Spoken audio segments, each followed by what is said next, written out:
Vivimos en una época en la que hablar de la figura paterna despierta emociones muy distintas. Para algunos, pensar en un padre trae recuerdos de protección, consejo y apoyo. Para otros, trae preguntas sin respuesta, heridas profundas o experiencias que marcaron su vida para siempre. Porque una de las realidades más profundas del corazón humano es que tendemos a interpretar a Dios a través de nuestras experiencias personales. Si crecimos con rechazo, podemos pensar que Dios también nos rechaza. Por eso es tan importante detenernos y mirar lo que la palabra de Dios revela acerca de Él. Porque Dios no es simplemente una versión mejorada de un Padre terrenal. Él es el modelo perfecto de paternidad.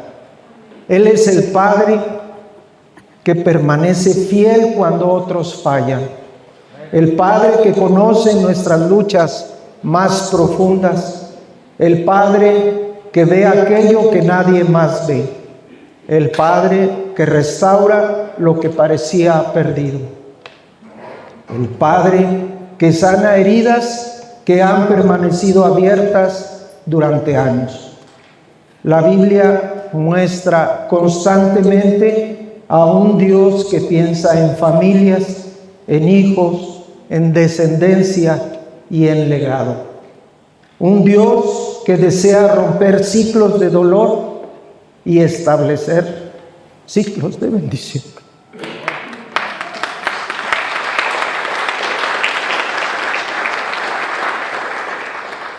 Quiero invitarte a escuchar con el corazón abierto, no importa cuál haya sido tu experiencia personal. Hoy vamos a mirar al Padre que nunca abandona, que nunca deja de amar y que nunca renuncia a sus hijos. Porque tal vez las experiencias humanas han sido imperfectas, pero el amor de Dios sigue siendo perfecto. Dios le bendiga.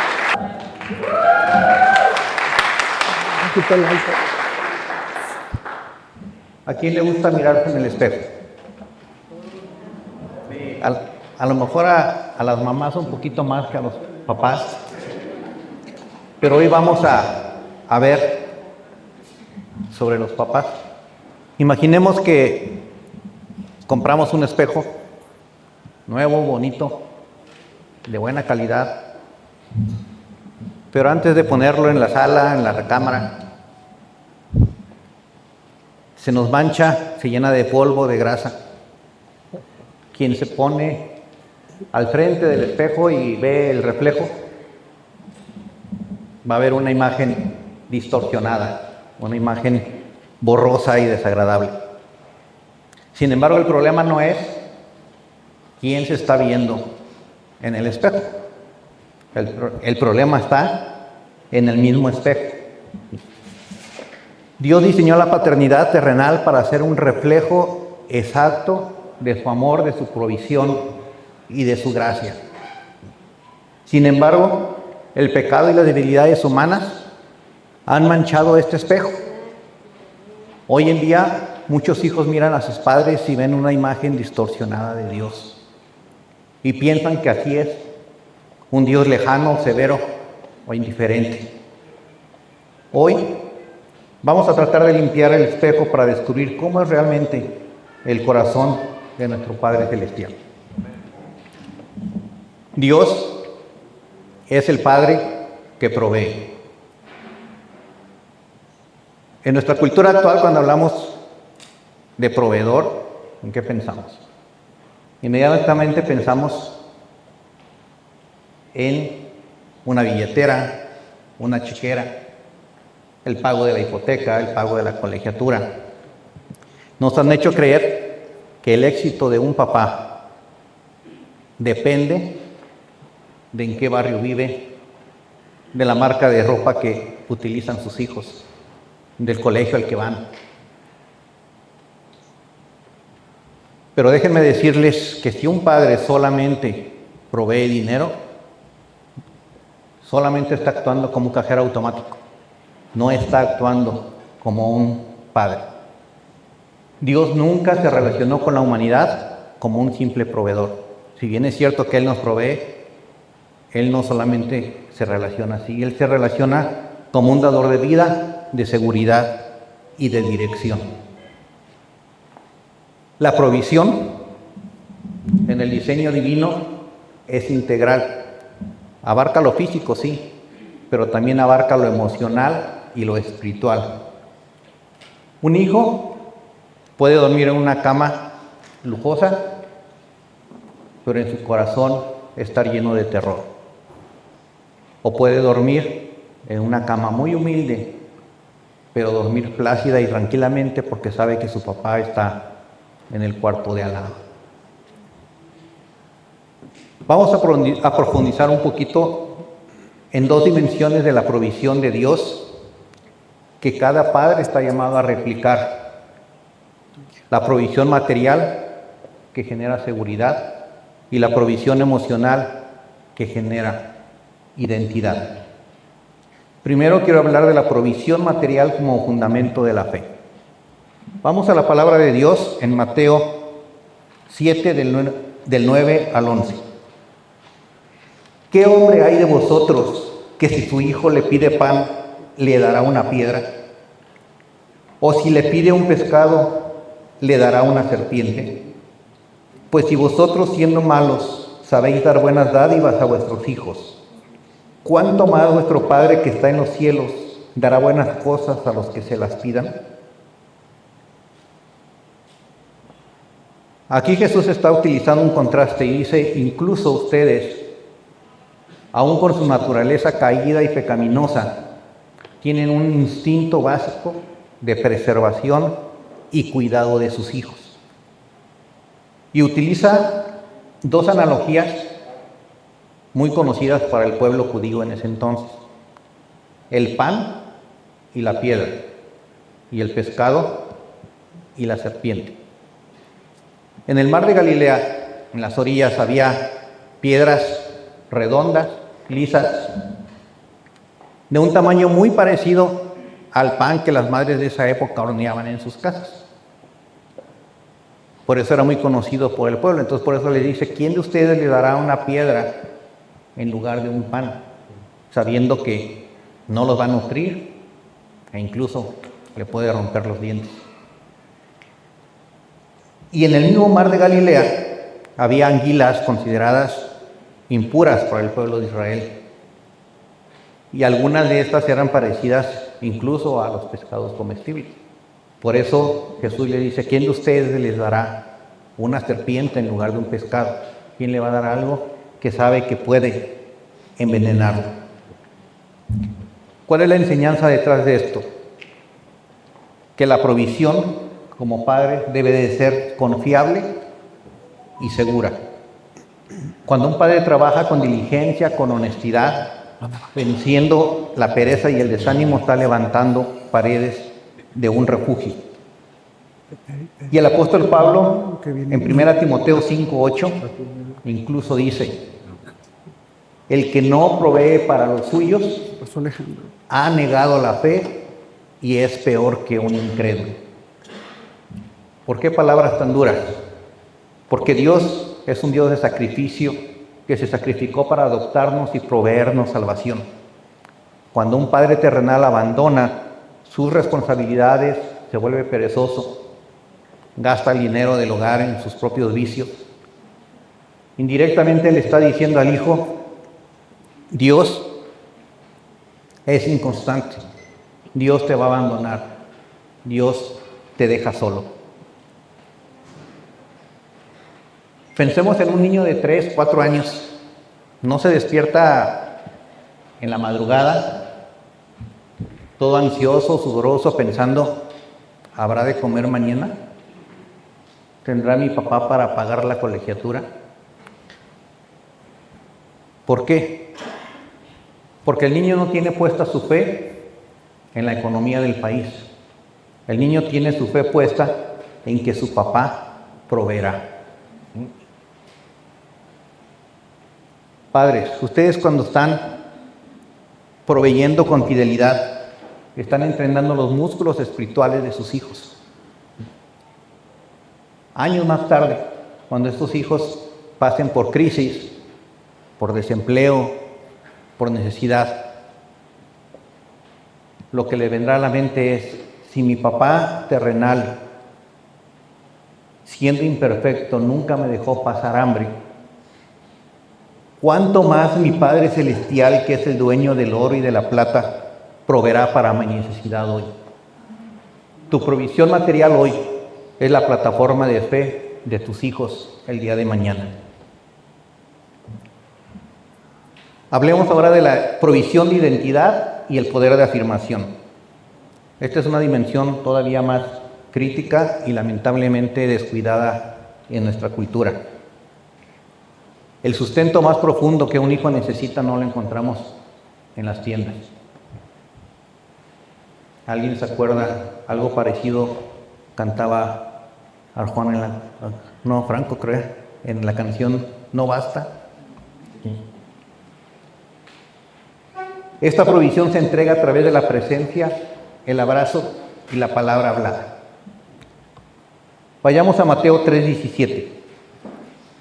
Una escena muy conocida, yo creo, por todos: el bautizo de Jesús. Jesús está por iniciar su ministerio. Van a venir 3 años en donde se va a enfrentar al odio de los religiosos, a la traición de sus amigos, hasta llegar finalmente a la cruz. Sin embargo, ahí Dios abre los cielos, el Espíritu Santo desciende como paloma y que le dice: este es mi Hijo amado, en quien tengo complacencia. Pensemos un momento en este versículo. Jesús apenas va a iniciar su ministerio.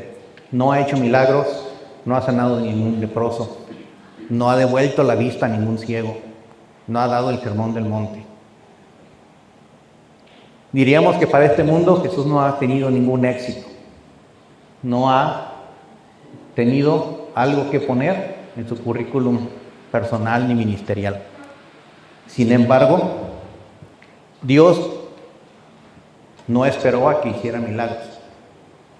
Le proveyó de identidad y amor antes de que tuviera sus logros. ¿Sí? El Padre le dijo al universo: Él no tiene nada que hacer para que yo lo ame. Lo amo por el simple hecho de ser mi hijo y estoy orgulloso de él. ¿Qué pasa hoy en día? Muchos padres actuamos con el perfil de este mundo. Si sacas buenas calificaciones, te felicito. Si anotas un gol en el partido, te abrazo. Si sacas el título que yo quería, te digo que estoy orgulloso de ti. ¿Y qué tenemos? Tenemos adultos de 30, 40, 50 años queriendo acumular logros, dinero o títulos para ver que algún día su padre le dice: estoy orgulloso de ti. Y continúan buscando una provisión que debieron recibir en la infancia. Padres que me escuchan en esta hora, sus hijos e hijas necesitan que les proveamos palabras de afirmación. Necesitan escuchar que les digamos: te amo por quien eres, no por lo que haces. Estoy orgulloso de ser tu papá. Si somos padres de pocas palabras, hay que romper ese yugo hoy. El silencio de un padre se escucha como un grito de rechazo en el corazón de un hijo. Si no le provees identidad a tu hijo, el mundo exterior está listo para proveerles esa identidad falsa que solamente puede proveer. Si una jovencita no recibe la afirmación de su belleza, de su valor, de su dignidad de parte de su padre, irá a buscarlo en el primer hombre que le baje la luna y las estrellas allá afuera. Si un hijo no recibe la afirmación de parte de su papá, de su hombría y de su potencial, va a ir a buscarlo allá afuera con sus amigos, en las drogas, en las pandillas. La voz del padre es un escudo protector en el corazón del hijo. Para cerrar este punto quiero hacer un doble llamado en esta hora. Primero, padres, sé que la vida es difícil. Sé que la carga es pesada, que a veces llegas del trabajo cansado, preocupado, con las tareas, con las deudas. Pero recuerda que tu mayor empresa está en tu hogar, dentro de las 4 paredes de tu casa. No te canses de proveer el pan, que es muy necesario. Ya va a terminar. Pero cuando cruces la puerta de tu hogar, quítate el traje de empleado, de jefe, de empresario, y quédate con el verdadero traje que debes de traer, que es el de papá. Abraza a tus hijos, míralos a los ojos, siéntate a escucharlos. Provee la seguridad de que mientras tú estás en pie, ellos no estarán solos, porque tú representas al Dios que provee. Y segundo, sé que puede haber algunos que están escuchando ahorita y que al escuchar este mensaje su corazón duele porque tuvieron un padre ausente. Quizás te abandonó, o quizás sí estuvo presente físicamente, pero emocionalmente fue un fantasma que nunca te dijo una palabra de amor. Déjame decirte que las deficiencias de tu Padre terrenal no limitan la gracia de tu Padre celestial. Hoy el cielo está abierto sobre tu vida. No necesitas rendir más. No tienes que sangrar más para ganarte el favor de Dios. Escucha la voz del Padre perfecto que te dice hoy: con amor eterno te he amado. Por tanto, te prolongué mi misericordia. Tú eres mi Hijo amado y hoy tengo complacencia de ti.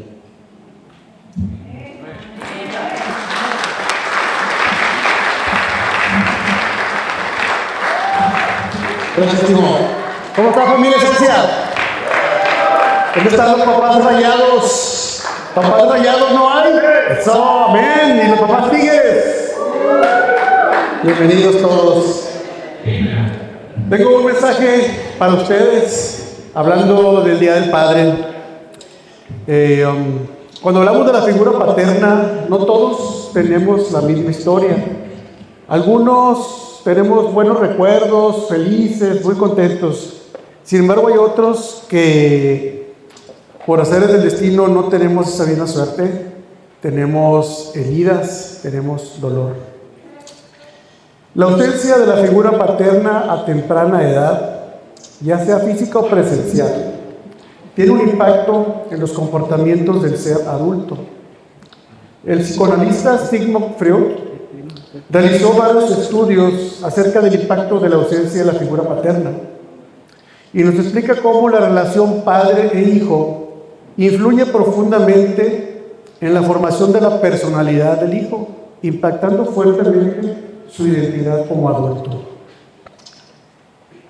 Y el problema es que cuando existe este abandono o esta ausencia, el ser humano empieza a desarrollar inevitablemente un sentimiento de orfandad.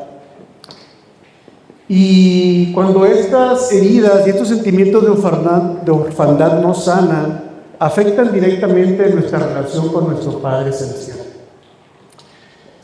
E inevitablemente llegamos a tener ideas que nos empiezan a separar de nuestro Padre Celestial, diciendo: si mi padre me falló, Dios también me fallará. O si mi padre me abandonó, Dios también me abandonará. Quisiera comentarles un poco en mi experiencia personal. Yo conocí ese sentimiento de orfandad a mis 12 años.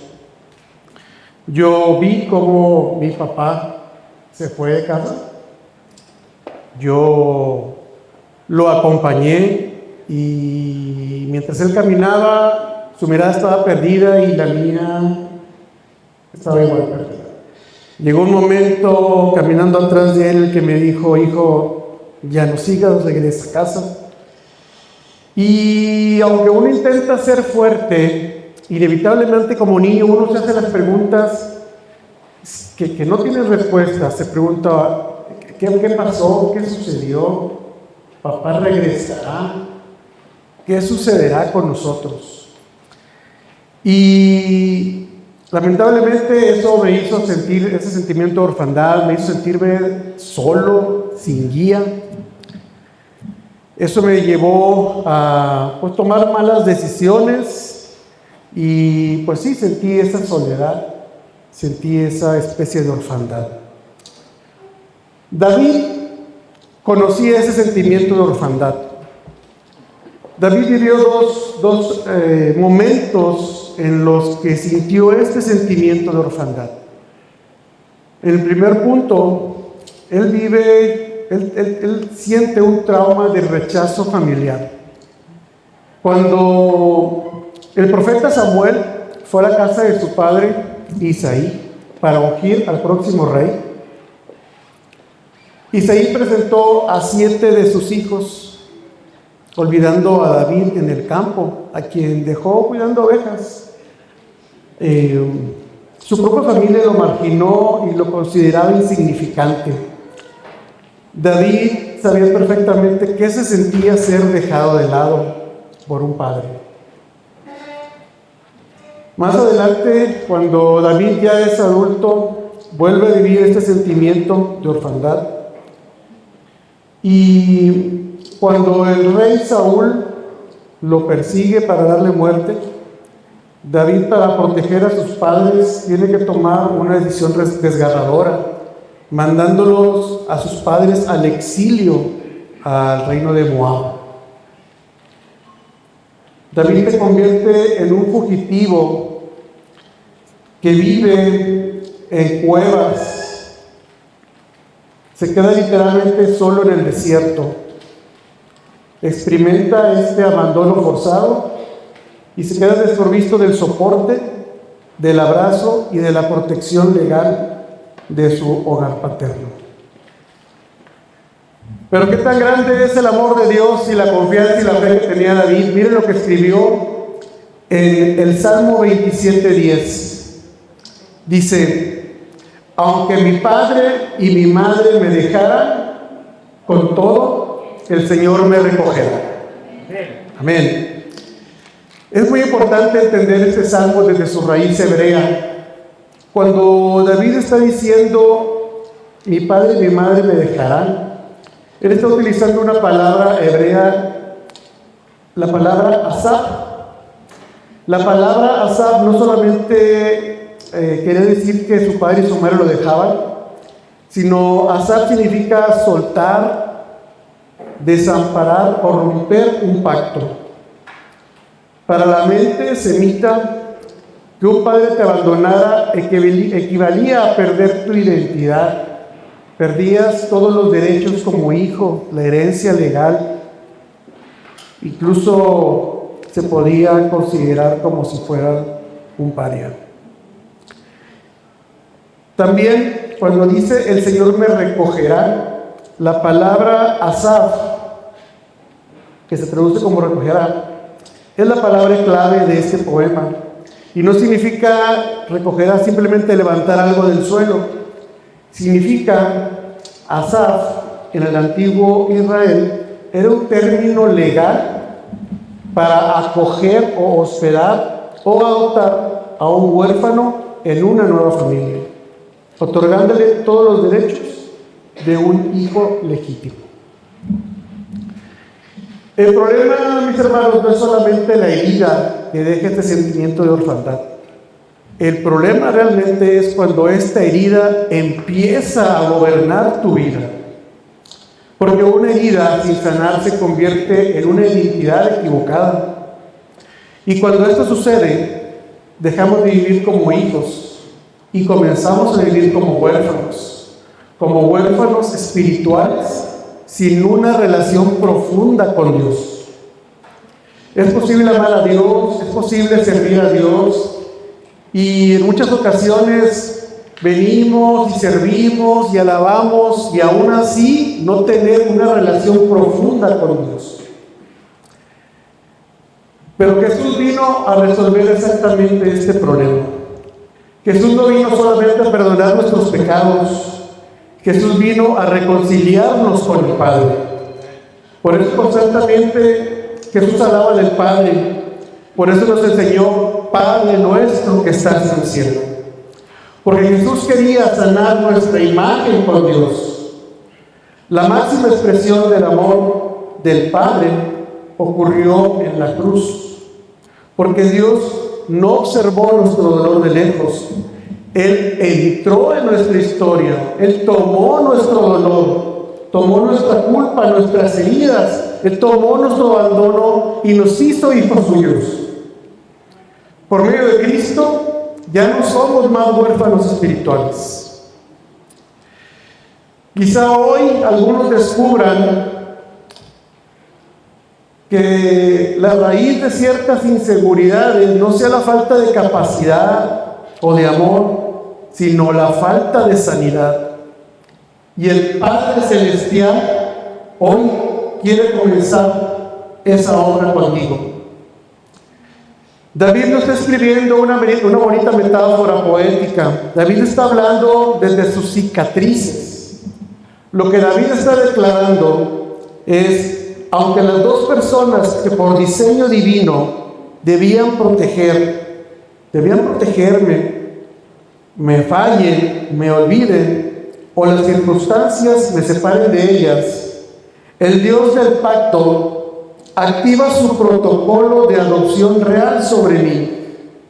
Él me hace su hijo, Él me da su lugar y se convierte en mi herencia legal eterna. Hablando de mi testimonio personal, les comparto que años después mi papá regresó a casa y agradezco profundamente esa restauración. Pero aprendí algo, mis hermanos, que en el tiempo en que yo me sentí huérfano, Dios siempre estuvo conmigo. Dios siempre estuvo a mi lado. Mi Padre Celestial nunca se fue. En estos días que estuve leyendo y preparándome, mis hijos me escuchaban y me dijeron: ¿qué estás haciendo, papá? ¿A poco vas a hablar ahí en la iglesia? Le digo: sí, me estoy preparando. Y me dice mi hijo: pero así como Ulises Oyarzún. Le digo: bueno, más o menos como la versión Temu, es la que me voy a aventar yo. Romanos 8, del 15 al 16 nos dice: pues no habéis recibido el espíritu de esclavitud para estar otra vez en temor, sino que habéis recibido el espíritu de adopción, por el cual clamamos: Abba, Padre. El Espíritu mismo da testimonio a nuestro espíritu de que somos hijos de Dios. Entender que soy hijo de Dios no es información. Quizá algunos necesiten perdonar, quizá algunos necesiten llorar, quizá algunos necesitan dejar de fingir que todo está bien y recordar que todavía hay heridas que Dios quiere sanar. Porque los hombres también lloran y Dios no se avergüenza de tus lágrimas. David lloró, Jesús mismo lloró. Y muchas veces las lágrimas son el inicio de la sanidad. Oh, Dios nos recuerda una verdad: tu historia no termina con la herida. Tu identidad no está definida por quién te abandonó. Tu identidad está definida por quién te adoptó.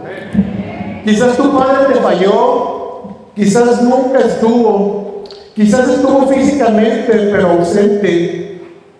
Pero hoy el Padre Celestial te dice: yo sigo aquí, yo no te abandoné, yo no te olvidé, yo no te rechacé. Hoy es tiempo de dejar esa mentalidad de huérfanos, Hoy es tiempo de volver a los brazos del Padre, de recibir sanidad y de recibir identidad. Hoy es tiempo de permitir que Cristo restaure lo que el dolor rompió en ti. Por lo que tu padre y tu madre te dejaran, Jehová te recogerá. Amén. Amén.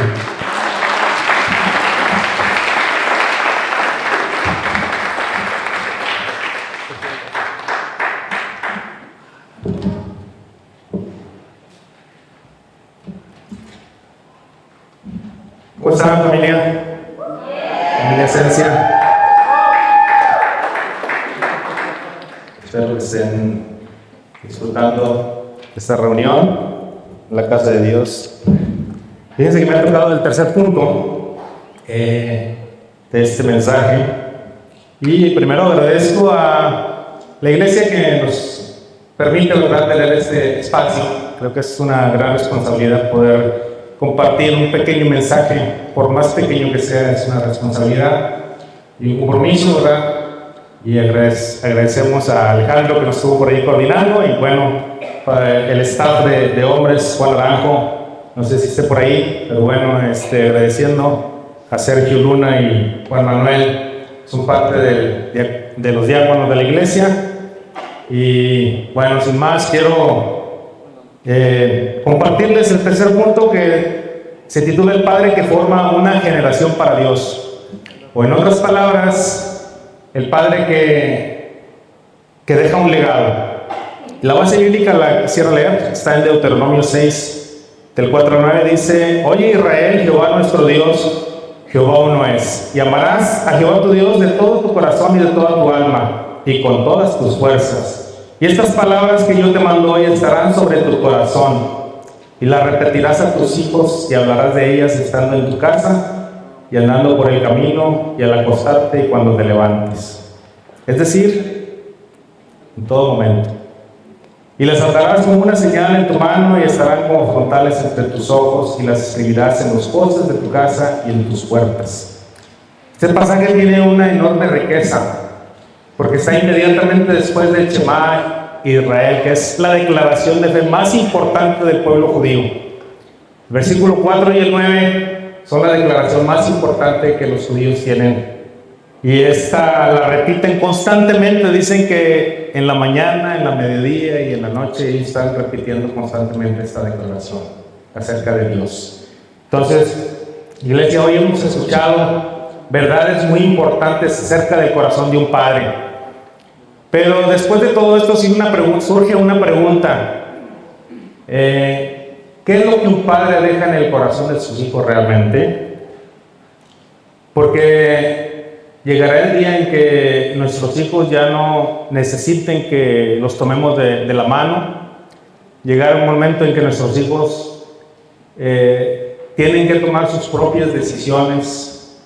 Llegará un momento en que nuestros hijos se enfrenten a situaciones difíciles. Y es ahí donde realmente va a impactar, va a prevalecer lo que un padre haya sembrado en el corazón de sus hijos. Moisés está enseñando a través de estos versículos que la fe se transmite no solamente a una sola generación, sino a varias generaciones. A Dios, el propósito de Dios no ha sido solamente ser de bendición para una sola generación, no solamente aislarlo a una generación, sino a varias generaciones. Yo creo que aquí debe haber varios Abraham, varios Jacob, varios Isaac. Entonces, el propósito de Dios siempre ha sido que su fe sea transmitida a varias generaciones. En primer lugar, quiero decirles que la formación espiritual comienza en el corazón. Deuteronomio 6:6 dice: y estas palabras que yo te mando hoy estarán sobre tu corazón. Es decir, Moisés les dice que primero las palabras deben de estar en el corazón de los padres. Es decir, primero deben transformar la vida de los padres las palabras del Señor o la fe.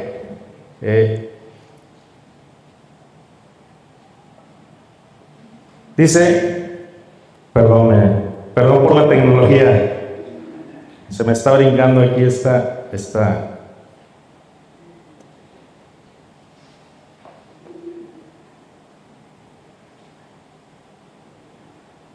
Bien, me vine preparado con hojas, por si me fallaba.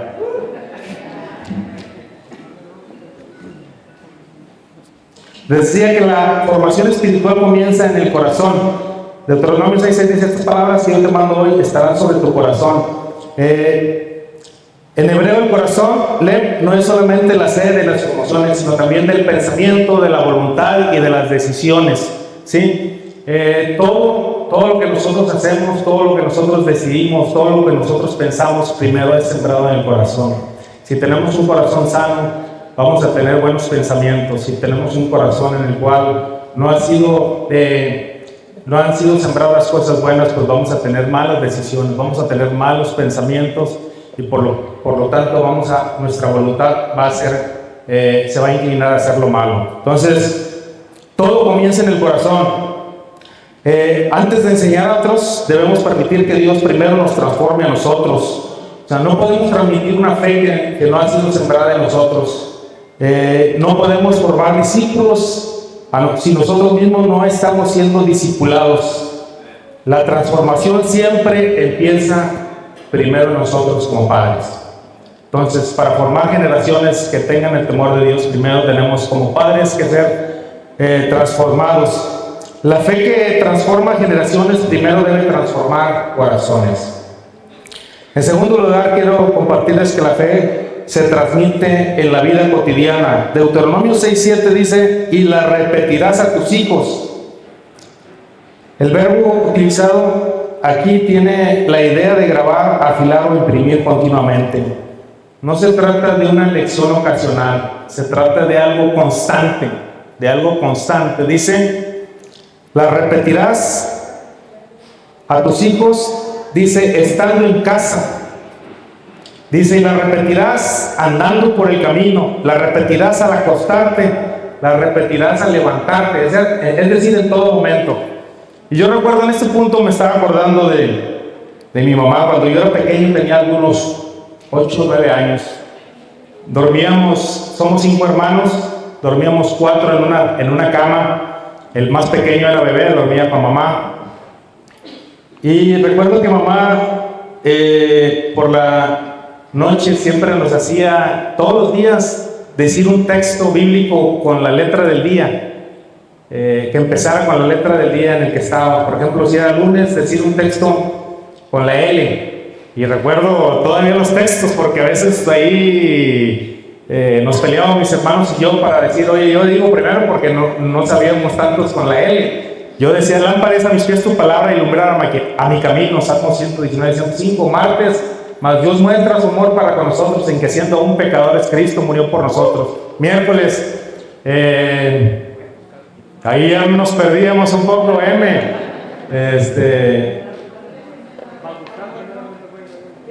mirad cómo es habitar los hermanos juntos en la armonía. Jueves, Jehová mi pastor y nada me faltará. Viernes: venid a mí todos que estéis trabajados y cargados, y yo os haré descansar. Sábado: sed santos porque yo soy santo. 1 Pedro 1:16. Domingo: de aquí en adelante nadie me causa molestias, porque yo traigo en mi cuerpo las marcas del Señor Jesús. Y así teníamos que decir en la noche, todos mis 4 hermanos, porque el pequeño pues era bebé, teníamos que decir un texto con la letra del día. Y si no sabíamos, pues ahí mi mamá nos decía: mira, este y este. Entonces teníamos que decirlo de memoria. Entonces eso estaba siendo sembrado en nosotros. Toda la noche, me acuerdo, antes de dormir, mi mamá oraba con nosotros y nos hacía hacer eso. Entonces, a eso se refiere este versículo. La repetirás a tus hijos estando en casa, al levantarte, al acostarte, andando por el camino y al levantarte. Entonces es una fe que está siendo sembrada en nosotros. Dice: la fe no se limita solamente al culto, o sea, no se limita a una reunión solamente, invade toda la vida. Y aquí, como testimonio, quisiera compartirles que yo crecí en un ambiente un poco difícil. Mis amigos de infancia, al llegar a la infancia, pues todo está bien, jugamos como cualquier niño inocente, pero al llegar a la adolescencia es una etapa ya más difícil, en la cual la secundaria queda más retirado de casa, ya empezamos a perder de vista a nuestro papá o nuestra mamá, ya no nos van a dejar a la escuela como en la primaria. Y recuerdo que mis amigos adolescentes empezaron a tomar decisiones que no agradaban a Dios. Empezaron algunos a probar, fumar marihuana, inhalar, probar drogas, inhalar thinner, inhalar resistor 5000. Es decir que las pruebas estaban presentes en mi vida. Eran amigos con los cuales yo había crecido, con los cuales yo jugaba en la calle al fútbol. Y yo me juntaba con ellos y empecé a ver eso en mi entorno, en mi alrededor, en mis mejores amigos empecé a ver eso. Es decir, las pruebas estaban fuertes en mi vida. Pero hubo algo que hizo la diferencia en mi vida. Siempre estuvo presente en mí el temor de Dios. El temor de Dios, yo ahorita me lo imaginaba como si fuera una persona que está a tus espaldas observándote en todo momento qué es lo que estás haciendo.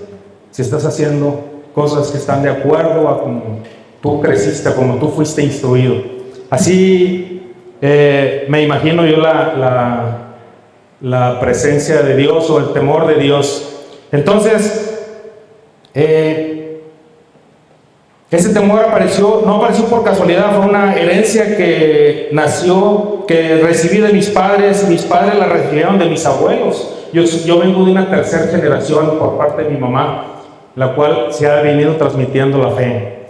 Por parte de mi papá apenas soy la segunda generación, pero sé que estas pruebas que yo pasé, y que yo no caí en esas decisiones fueron gran parte porque yo fui instruido de una forma diferente. El temor de Dios estaba presente en mi vida. Y hoy entiendo que cuando mis padres me enseñaron en los caminos de Dios, estaban sembrando algo que años después me protegería. Cuando llegaron las decisiones difíciles, recordé lo que había aprendido. Cuando llegaron las tentaciones, recordé las enseñanzas recibidas. Cuando otros tomaron caminos equivocados, Dios me sostuvo por medio de la herencia espiritual que había sido sembrada en mi corazón. Padres, nunca escatimen una oración por sus hijos. Nunca escatimen enseñarle un versículo bíblico a sus hijos. Nunca escatimen darle un consejo de acuerdo a la palabra de Dios a sus hijos. Lo que hoy podemos considerar como algo insignificante, el día de mañana puede salvarle la vida a sus hijos. El día de mañana puede ayudarles a tomar las mejores decisiones allá afuera, como escuchábamos ahorita con Timoteo. Si nosotros no le enseñamos lo que es grato o las buenas decisiones, lo van a buscar allá afuera. Entonces, no escatimemos cada una de estas cosas importantes de enseñarles a nuestros hijos. La herencia espiritual de hoy puede convertirse en la protección de mañana. Y Dios siempre trabaja por generaciones. Escuchamos en la Biblia muchas veces el Dios de Abraham, de Isaac y de Jacob. No es casualidad. Dios siempre se presenta como el Dios de varias generaciones. Les decía, el propósito de Dios no es solamente bendecirte a ti y ahí corta la bendición, no. El propósito de Dios siempre ha sido que tu fe sea transmitida y bendecida a todas tus generaciones. Si aquí seguramente hay Abraham, hay Isaac, hay Jacob. Entonces, Dios quiere bendecir tu generación. Dios quiere bendecir a mis hijas y a los hijos de mis hijas y así sucesivamente. Ese es el propósito de Dios a través de su palabra.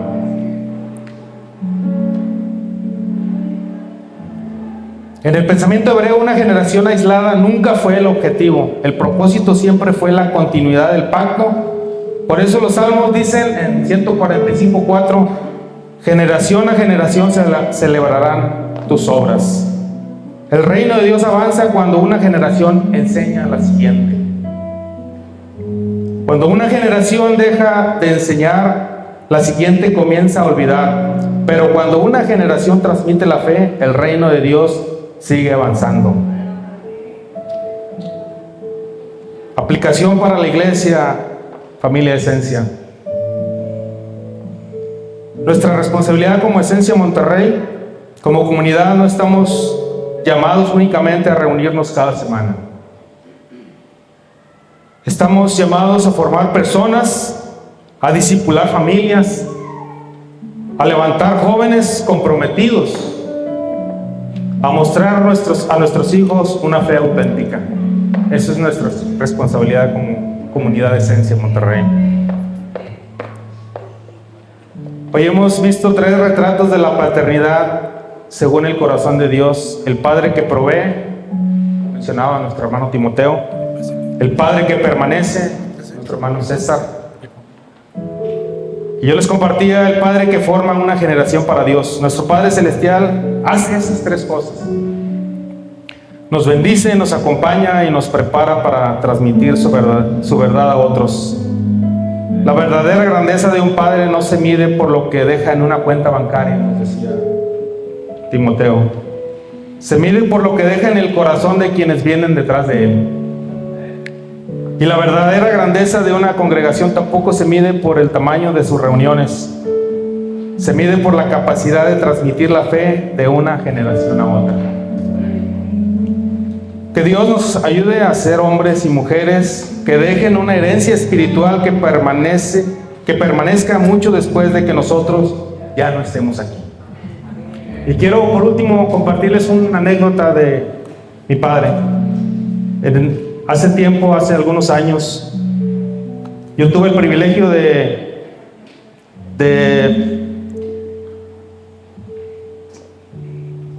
¿cómo podría decirles? De compartir. Mi papá, les he dicho en otras ocasiones que por motivos de trabajo salía afuera. Él estuvo en Nuevo Laredo hace tiempo y me tocó convivir con él, y él rentaba ahí una casa muy modesta, tenía lo más esencial, tenía una estufa, tenía un pequeño comedor y tenía una cama. Cuando yo llegué tenía una cama solamente, y yo recuerdo que cuando llegué mi papá me dijo la primera noche, me dijo: hijo,